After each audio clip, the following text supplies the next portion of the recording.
At the close of markets on Monday, Kakuzi was among the biggest gainers. It's 10 shillings up. That was quite high compared to what was happening, or what has been happening, at least for the past 2 weeks.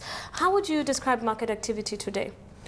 Well, I think what we've seen is in the last 1 week was really Safaricom. So I think this is just one of the outliers, and we don't really have, I can't really put a finger on why Kakuzi could have done so well, but we are expecting a very big bumper harvest in the tea, on the side of tea, and that will probably push prices down. So I can't really explain why Kakuzi did so well, but I believe it must have been a one-off deal, because usually with such counters, when a big deal is done, then it really has a big effect on the price.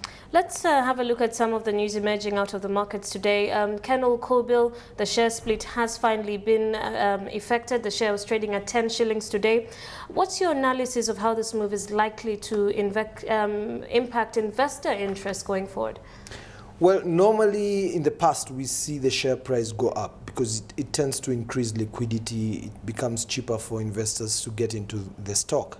But in the recent past, we've had these legal issues with KenolKobil and the Kenya pipeline. And this has gotten investors a bit cautious on whether to put their money into the KenolKobil share. And we've seen it go down by about 10% in the last 1 week, which means that this is actually causing some issues on that line. But as we go forward, we expect that once the shares are uploaded on the market, then we are going to see the share price go up substantially, maybe by about 10 to 20%. Let's just look at the fixed income front. The central bank recently introduced the competitive bidding process. How has this impacted activity there? Most fund managers are finding it a bit difficult to get the sort of allocations they were getting in the past system.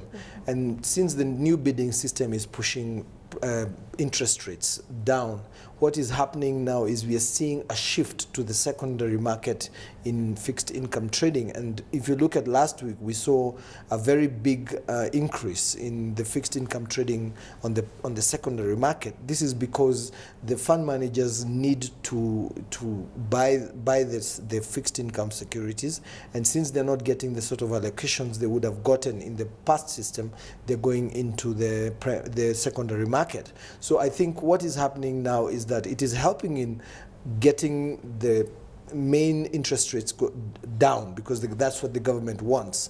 But at the same time, it is also helping the secondary market on fixed income, now that it is on the ATS, to sort of get more robust and higher volumes of trading. You've talked about interest rates, and I'd just like to pick on that a little bit. Central bank is finally achieving what it has been pushing for the past 2 years. CFC Stanbic has joined the party today and has cut interest rates as well. How do you see this impacting the financial markets going forward? Well, CFC's one is quite nice because it's also affecting those who already have the loans. So that is quite a nice move. I think what they're trying to do is to keep those ones who already have the loans from negotiating their loans with any of their competitors. At the same time, the domino effect has already started. We've seen Kenya Commercial Bank, we've seen, I think, Standard Chartered, Barclays, and we're expecting the rest to come into the fray. So I believe across the board, we're going to see banks lower interest rates. We're going to see lending go up. This will spur the economy. It's a very good thing, because with the stimulus packages also in the works, we can expect that next year our economic GDP growth could accelerate substantially. Now, another trend that is quickly emerging, especially for the first half of this year, is the rights issues. We've seen Kenya Commercial Bank, TPS, Terryanne, and there's a couple of others also coming soon. What do you make of this, seeing as in 2008, a number of listed companies went to the bond market for additional capital, while this year we are seeing a turnaround and now they're focusing on the equities front? Yeah, 2009 was a year of bonds. That's what we actually called it, because a lot of companies that needed went to the fixed income, and that was the year when we saw the bond market become very active. Now that is because there was flight of capital, where investors go to less risky areas to invest to make their investments. Now the risk appetite is getting higher, and we are seeing investors going back into the equities market. We do expect that these rights issues are going to test the market, and if they're all successful, then we do expect we will probably see some IPOs as well coming into the market very soon. Thank you very much.